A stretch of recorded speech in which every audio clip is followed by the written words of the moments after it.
Hey, this is Brandon and Tim. I have someone here who's been in practice a very, very, very long time.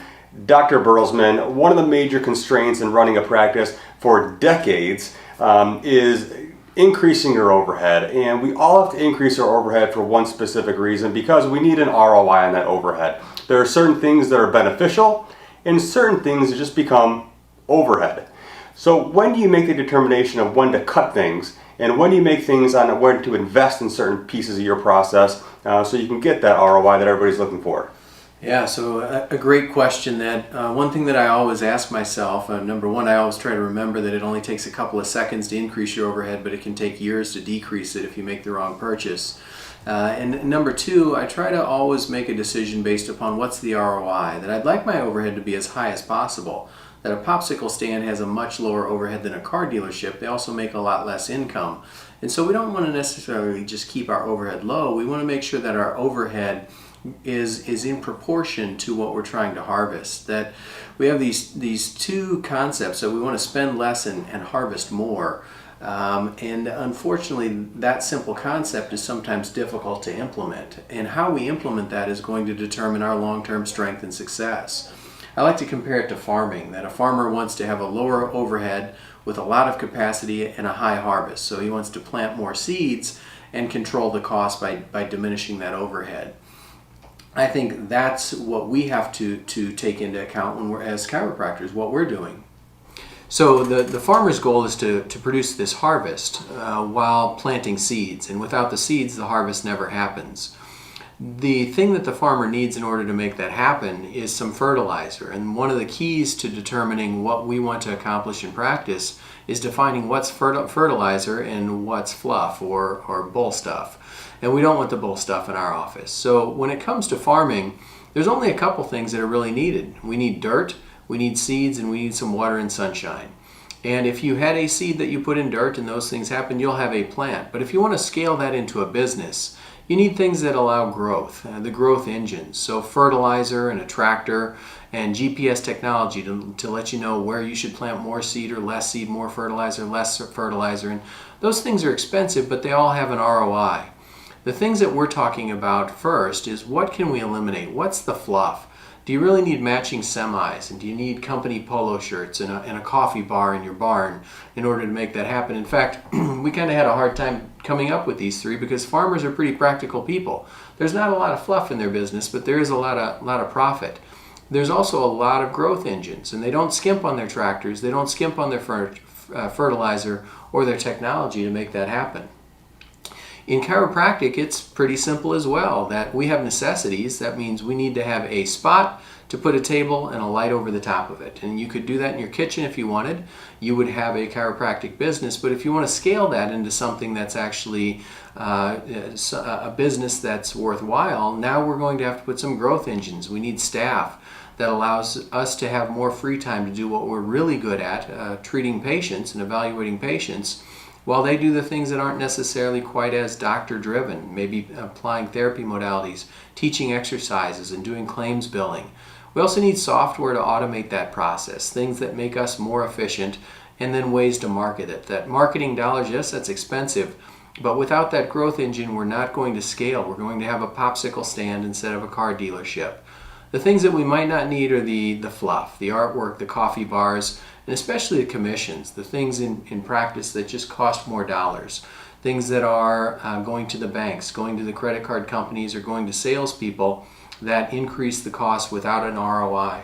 So, if I'm hearing this right, the main thing that people worry about is an ROI.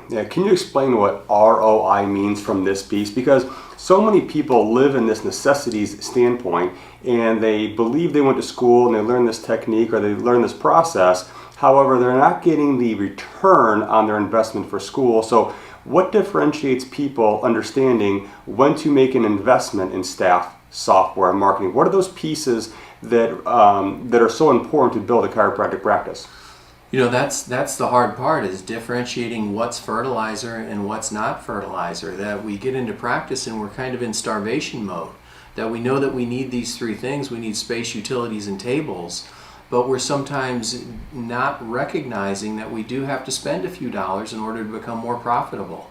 So we look to how can we have less office space, how can we have fewer tables, how can we have less sophisticated tables, and then especially how do we eliminate these growth engines? How do I trim my staff so that I can do it myself? I can take the mail to the post office, I can take the bank deposit in, I can process claims. You and I can do all of those things, but when we do that, we actually become less productive with the lower ROI. The ROI would be a return on investment. So if I put $1 into a machine and that machine gives me $2 back, I'd like to feed that machine with all the dollars I can find. So anything that has a positive ROI, like the right number of well-trained staff, the right software that automates processes for me, and the right marketing dollars that actually produce a positive return, I don't want to ever cut those. I want to dump more into those if possible. So it's a little counterintuitive without crossing over to the fluff side. That once we have abundant staff and our capacity is much greater than what we're actually filling, then that's a problem. That the staff and the capacity is critical. That our plant is only going to grow to the size that our pot allows. And if our pot's not big enough, or any portion of that pot is not going to allow the roots to expand, the plant's done growing. So I need just a tiny bit more staff than what I'm using at this point to meet my goals, but I don't need an abundance.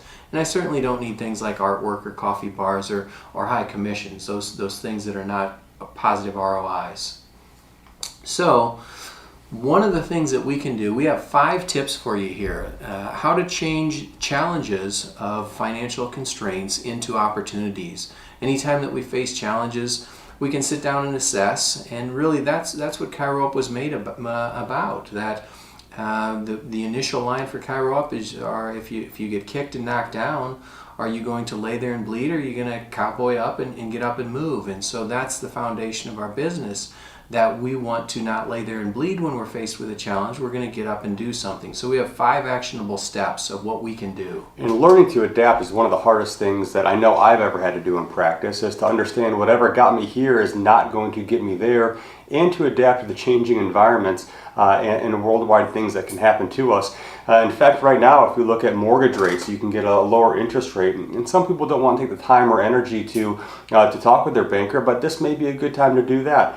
One of the biggest things that a lot of state associations are doing in today's world is developing health insurance plans for their chiropractors. I know we do that in our office. I think it's a great value to be, 1, a part of your state association, but 2, can help reduce your investment on a monthly basis.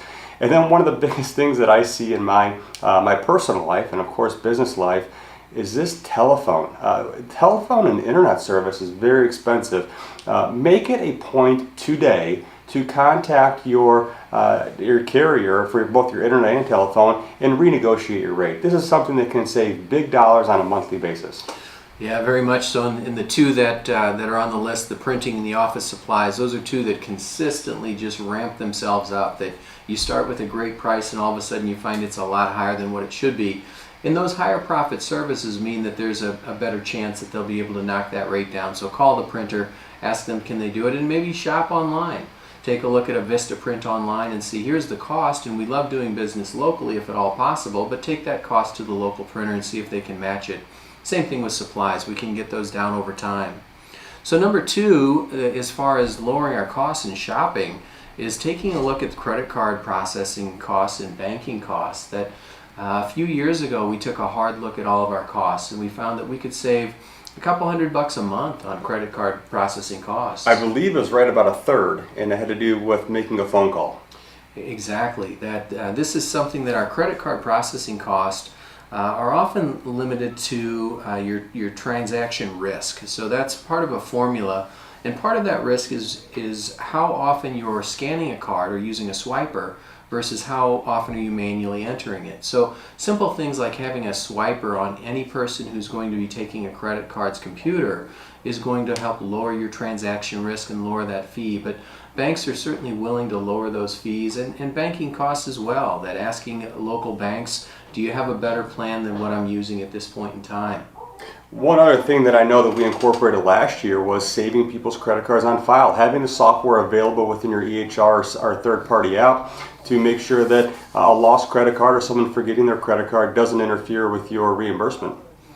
Yeah, very, very good point. And I know that saved us big dollars as a clinic at Premier Rehab, and now we just saved a good chunk at ChiroUp as well by renegotiating those fees. Yes. So these are little things now as far as becoming more energy efficient, and what I found is that oftentimes if we pay attention to these pennies, we don't have to worry about as much about the bigger dollars. That I would much rather put a warming blanket around the water heater than cut a marketing dollar, and in the long run one of those is actually going to have a much higher ROI. The ROI of these is positive. The ROI of cutting your marketing dollars or your staff or services is a negative ROI. So just a few ideas, you can read it as well as we have, but these small things to put in a programmable thermostat, turn off heat producing devices at nighttime, putting timers on things that use energy, and motion sensing switches. Oftentimes there are tax credits that you can apply for these as well, so talking to your accountant. These are things that look like they're pennies, but those pennies certainly add up over a period of time. One of the biggest things that we found as far as the pennies adding up was the filtered water cooler, that having somebody bring in bottles of water is a relatively expensive process, where you could go to a Costco or a Sam's and purchase a permanent water cooler and hook a water line to it. So you can have a handyman put in a plastic water line for a few bucks, and now you have a permanent water cooler that you no longer have to spend $5 a bottle, and more importantly, straining your back or your staff's back and having that delivered on a daily basis. And most importantly, get one with hot water, because then you can make tea and warm up your coffee. And it's good to warm kids' fingers too. So another thing is to go digital. That most offices now, especially our subscribers, are largely digital. But take a look around and say, is there anything in my office that's not as efficient as it could be? One of the biggest things that we've changed is to the electronic time clock. It does a number of things. Number one, it integrates automatically with QuickBooks, so the data is instantly sent to our accountant. No one has to keep track of anything. And two, it's significantly more accurate. The time clock never overestimates the amount of time that an employee has been at work. And another piece is that the stamps, and my favorite, in all honesty, is actually the paying the bills electronically and automatically. And I look at this as just ease of doing business, but also think about all the time that your employees are spending paying your bills and remembering to pay your bills. So that's a big piece of this puzzle, is not only for the decrease in cost for utilization of the service, but also your staff having to do that also costs money. Yeah, but the last two are relatively self-explanatory. The shredding your own documents, a lot of offices use a shredding service, and that's relatively expensive, especially if they're coming on a monthly basis. You could do a couple of things. Number one, either back that down with a larger container to a semi-annual basis, or if you don't have a lot of paper in your office, just purchase a shredder for those occasions where you do need to shred something yourself.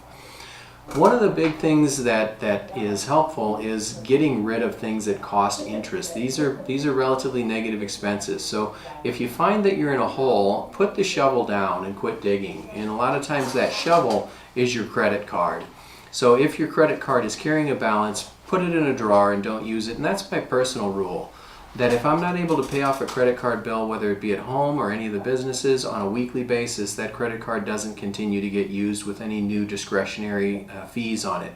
So that gets knocked out weekly, and then once we have our highest interest or lowest amount debt paid off, whichever you prefer, whichever makes more sense to you, then take those dollars. So if you have a $100 loan and a $500 loan, once you've paid one of them off, then take both payments and apply it to the next one, and then take both of those payments and apply it to the third one.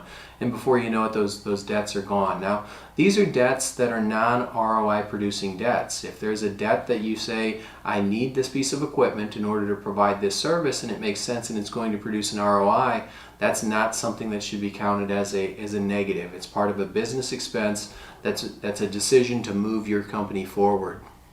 And then, most significantly, with regards to moving your company forward, this is not the time to stop investing in fertilizer, to stop investing in growth engines. This is a time to make sure that we're purchasing growth engines that have a positive ROI.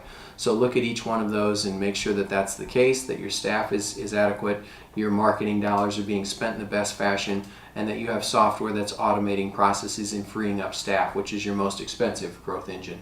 And I think as far as a growth engine, one thing we didn't talk about was the number one growth, or at least ability to make money, is this person. It's you.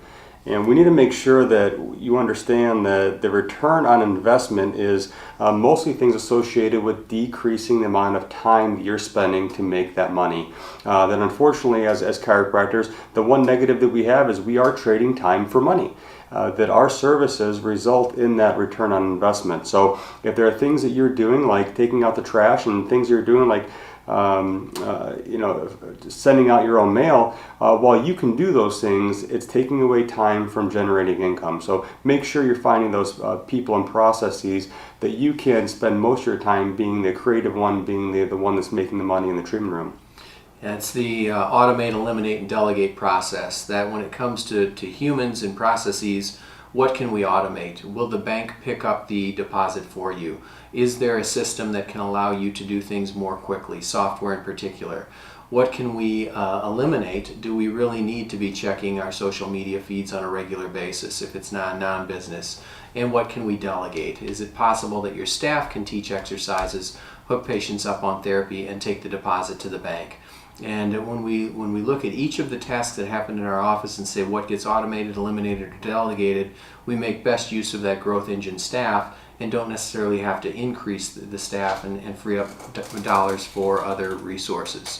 So the bottom line that we're considering is, how do we harvest more while not taking away seeds? I hope that you've been able to get some useful tips from this video, things that can allow you to look through your billing statements and your expenses and say, which of these things are producing a revenue for me and which things do I not need? How do I become more efficient? And realizing that sometimes in order for us to be more efficient and more productive, we even have to spend a couple of extra dollars, even during challenging times where that may seem rough. Hope this was information that you can use. Thanks for watching, and we'll look forward to catching up with you on our second installment of this series. Thanks.